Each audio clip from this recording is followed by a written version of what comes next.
Ibu bapak, saudara-saudariku yang dikasihi oleh Tuhan, Shalom.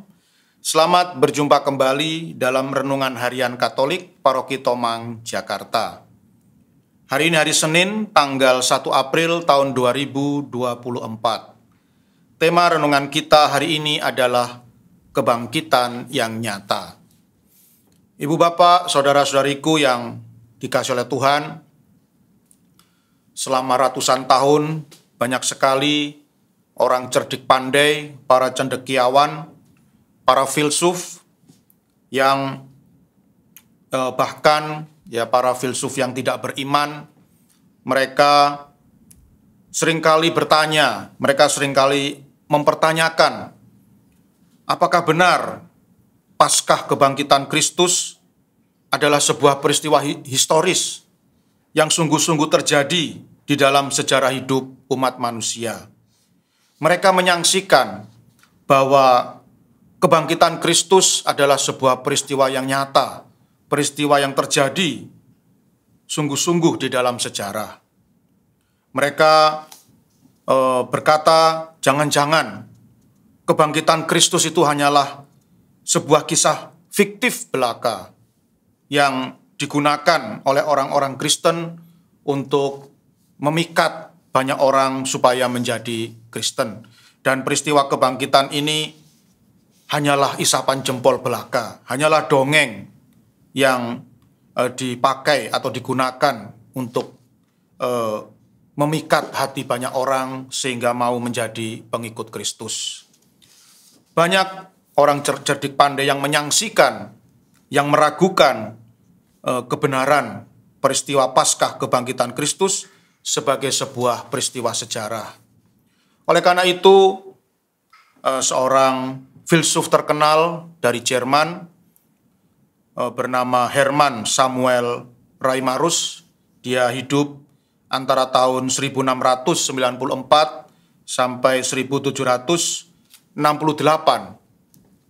Dia adalah seorang filsuf yang memiliki niat baik, ya. Dia adalah seorang filsuf yang memiliki hati yang bersih. Dia merefleksikan kehidupan beriman orang Kristiani. Dia merefleksikan kehidupan beriman Gereja Katolik. Dan dia membuat sebuah kesimpulan yang sungguh luar biasa. Reimarus ini berkata bahwa peristiwa kebangkitan Kristus, Paskah kebangkitan Kristus adalah sebuah peristiwa historis, sebuah peristiwa sejarah yang sungguh-sungguh terjadi di dalam hidup manusia. Dalam refleksinya, Reimarus mengatakan bahwa bukti dari kebangkitan Kristus sebagai sebuah peristiwa nyata, sebagai sebuah peristiwa historis yang nyata adalah kemauan para rasul untuk mati demi mewartakan kebangkitan Kristus itu sendiri. Jadi setelah para murid Yesus, setelah para rasul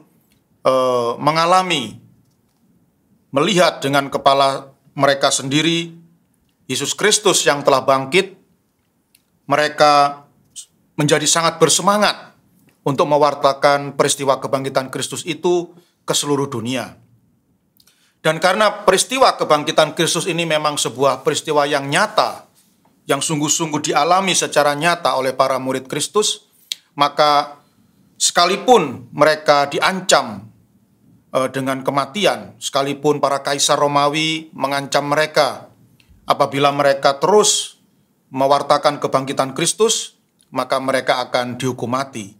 Ancaman ini sama sekali tidak menggoyahkan iman para murid Kristus, sama sekali tidak menggoyahkan keberanian para murid Kristus.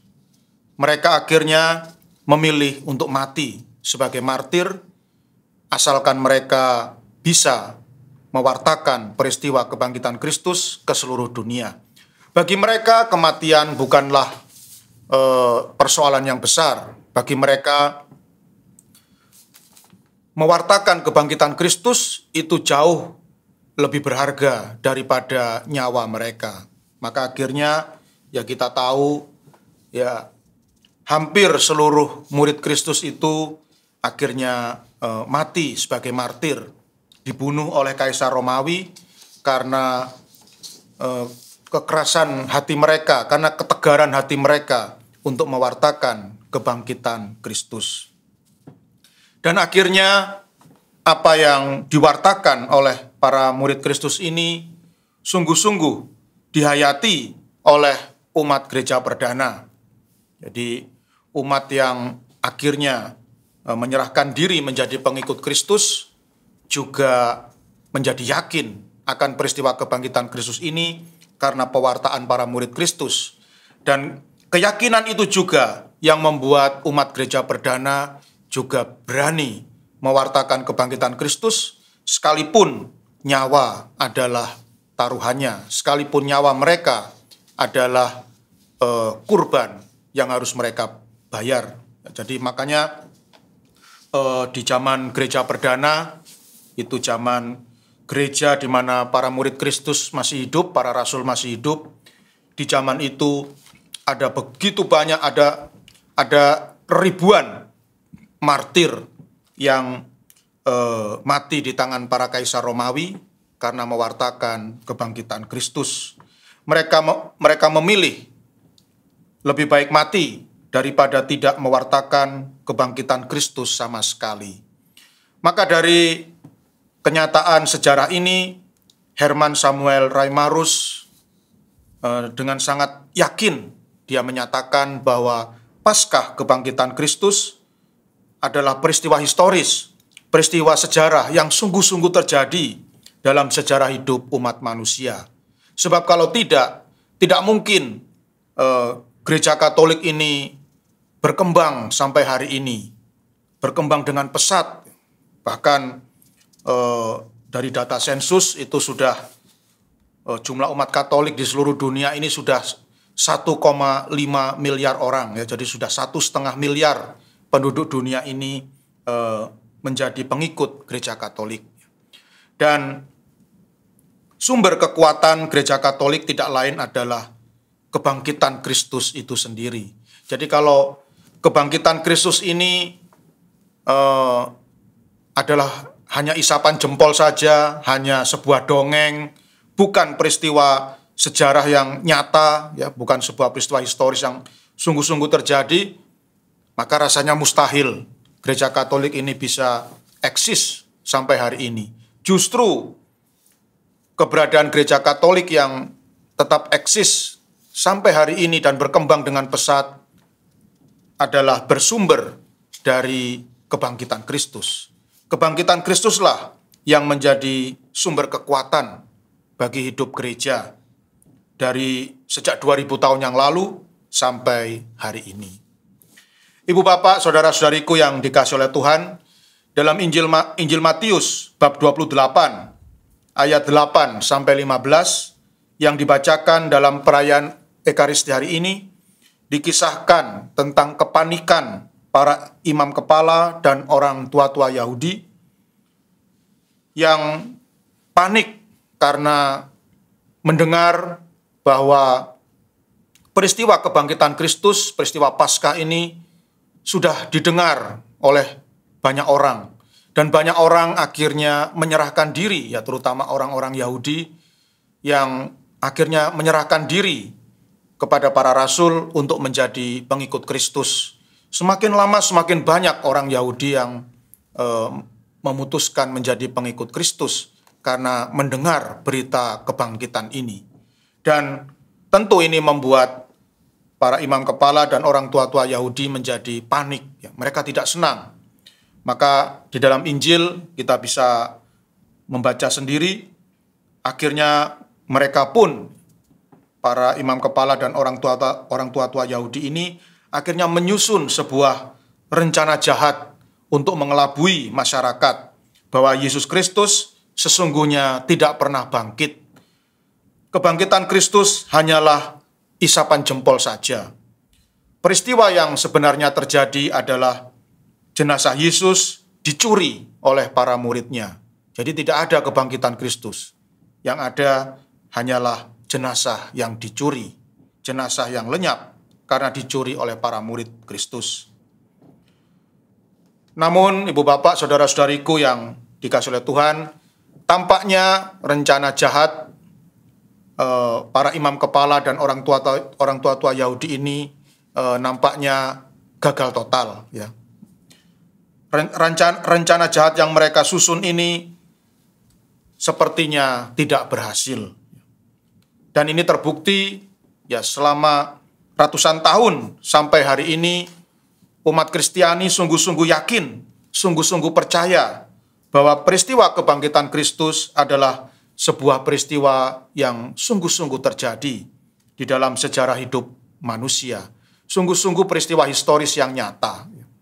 Dan seperti yang saya katakan tadi, justru pasca kebangkitan Kristus yang sungguh-sungguh terjadi inilah yang menjadi sumber kekuatan bagi gereja untuk terus eksis dan berkembang sejak 2000 tahun yang lalu sampai hari ini.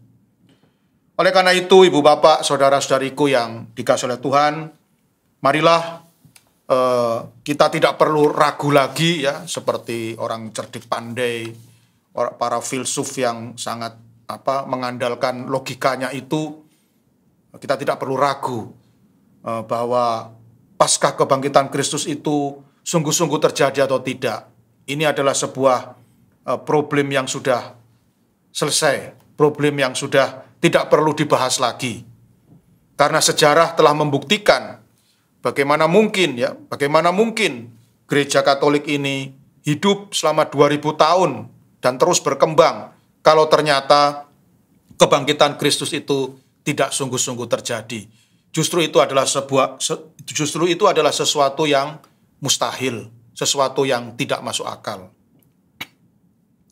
Oleh karena itu, Ibu Bapak, Saudara-saudariku yang dikasihi oleh Tuhan, marilah kita jadikan pasca kebangkitan Kristus sebagai sumber pengharapan dalam menjalani kehidupan kita masing-masing. Karena Kristus telah bangkit dengan jaya, Dia adalah Allah yang hidup, Allah yang selalu mendampingi dan melindungi kita dalam kehidupan ini. Semoga pasca kebangkitan Kristus sungguh-sungguh menjadi sumber kegembiraan dan sumber sukacita kita di dalam kehidupan. Tuhan memberkati.